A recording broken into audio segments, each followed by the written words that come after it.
Advocate Satheesh Vasant, സർവത്ര കൊള്ളയാണല്ലോ ദേവസ്വം ബോർഡിന് കീഴിൽ നടക്കുന്നത്. കൃത്യമായ ആസൂത്രണത്തോടുകൂടി വളരെ ബോധപൂർവം നടത്തുന്ന ഗൂഢാലോചനയുടെ അടിസ്ഥാനത്തിൽ ശബരിമല സന്നിധാനത്ത് നിന്ന് തുടങ്ങി ദേവസ്വം ബോർഡിന് കീഴിലുള്ള എല്ലാ ക്ഷേത്രങ്ങളിലും ഈ ക്രമക്കേടുകൾ ഇങ്ങനെ വളരെ വ്യക്തമായി തന്നെ പൊതുസമൂഹത്തിലേക്ക് വരുന്നുണ്ടല്ലോ. വിശ്വാസികളെ കൊള്ളയടിക്കുന്ന, ചൂഷണം ചെയ്യുന്ന ഒരു കൊള്ള സംഘമായിട്ടാണോ ഇപ്പോൾ ദേവസ്വം ബോർഡ് പ്രവർത്തിക്കുന്നത്? ബഹുമാനപ്പെട്ട രാധാകൃഷ്ണ സാറ് വളരെ വ്യക്തമായിട്ട് പറഞ്ഞിരുന്നു.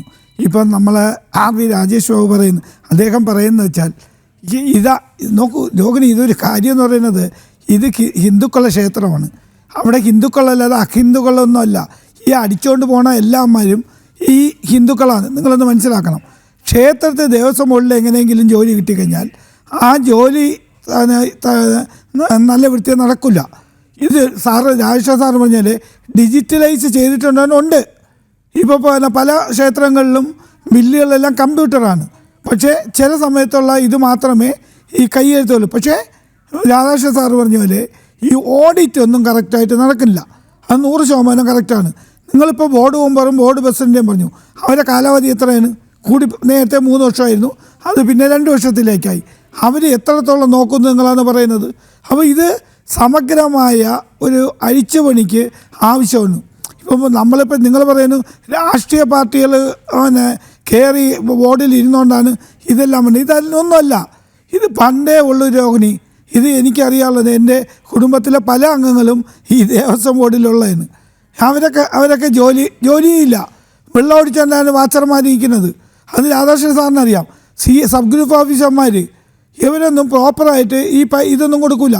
പിന്നെ ഉള്ളതെന്ന് വെച്ചാൽ സപ്പോർട്ട് അവിടത്തുള്ള ഇപ്പം ആർ.വി. ബാബു പറഞ്ഞു, ഈ ക്ഷേത്രങ്ങളിലെ സംരക്ഷണമാക്കാൻ അവിടെ ക്ഷേത്ര സംരക്ഷണ സമിതിയുണ്ട്, ഹിന്ദു മുന്നണിയുണ്ട്, അതുപോലെ തന്നെ ഉപദേശക സമിതിയുണ്ട്.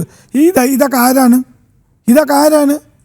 അപ്പം ഇത് ക്ഷേത്രങ്ങളിൽ വരുമ്പോഴത്തേക്ക് അത് അവരൊക്കെ ഒരു സപ്പോർട്ടായിട്ട് ഇരിക്കുന്നു. എന്നാൽ ദേവസ്വം ബോർഡിലെ മെമ്പറോ ആരെങ്കിലും ഈ ക്ഷേത്ര ജീവനക്കാരനെ അത് സസ്പെൻഡ് ചെയ്യുകയോ ചെയ്യുന്ന പിന്നെ അവിടെ ഒരു സമരത്തിലേക്ക് പോകുന്നു. നിങ്ങളൊന്ന് മനസ്സിലാക്കണം. അപ്പോൾ അവരൊക്കെ ഒരു സംഘടിത ശക്തിയുണ്ട്.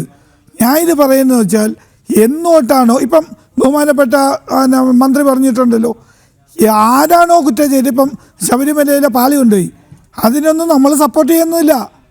അത് ആരാണോ കട്ടുകൊണ്ട് പോയിട്ടത് അത് തിരികെ കൊണ്ടുവരികയും ആ കട്ടുകൊണ്ട് പോകുന്ന ആൾക്കാരെ കർശനമായ നടപടിയും നിയമപരമായ രീതിയിൽ സ്വീകരിക്കണം. നമ്മൾ ഈ ചർച്ച ചെയ്തിട്ടൊന്നും കാര്യമില്ല.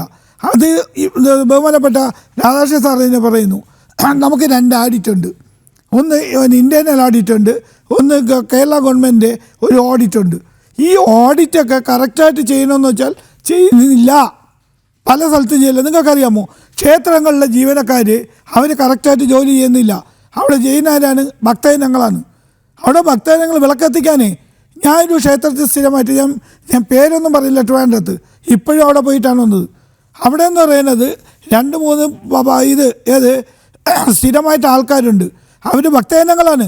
ആ ഭക്തജനങ്ങളെന്ന് ലൈറ്റ് ഇട്ടില്ലെങ്കിൽ അവിടെ ലൈറ്റില്ല. നിങ്ങളൊന്ന് ആലോചിക്കണം. അപ്പോൾ ഇതിന് സമഗ്രമായ ഒരു അഴിച്ചുപണി ആവശ്യമാണ്. അത് സർക്കാർ 100% അതിൻ്റെ കൂടെ നിൽക്കുകയാണ്. ഈ കട്ടോണ്ട് പോണവൻ്റെ കൂടെ നിന്ന് നിൽക്കില്ല ഈ ഗവൺമെൻറ്. അഴിച്ചുപണി എന്ന് പറയുമ്പോൾ താങ്കൾ എന്താണ് ഉദ്ദേശിക്കുന്നത്? അഴിച്ചുപണി, സമഗ്രമായ അഴിച്ചുപണി എന്ന് പറയുമ്പോൾ യാതൊരു തരത്തിലുള്ള പൊളിറ്റിക്കൽ അപ്പോയിന്റ്മെന്റും വേണ്ട എന്നുകൂടി. പൊളിറ്റിക്കൽ അപ്പോയിന്റ്മെന്റ് ഇല്ലല്ലോ. ആരാണ് പറഞ്ഞത്? ദേവസ്വം ബോർഡിൽ എവിടെയാണ് പൊളിറ്റിക്കൽ അപ്പോയിന്റ്മെന്റ് ഇരിക്കുന്നത്?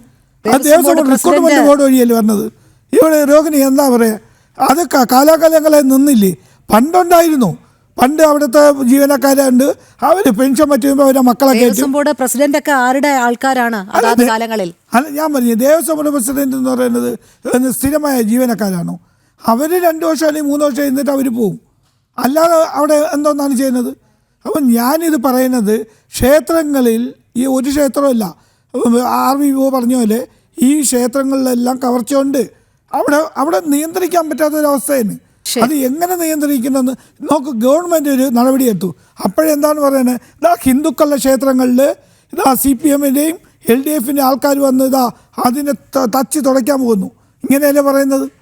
ഇത് UDF ആയിരുന്നാലും LDF ആയിരുന്നാലും അങ്ങനെ തന്നെ.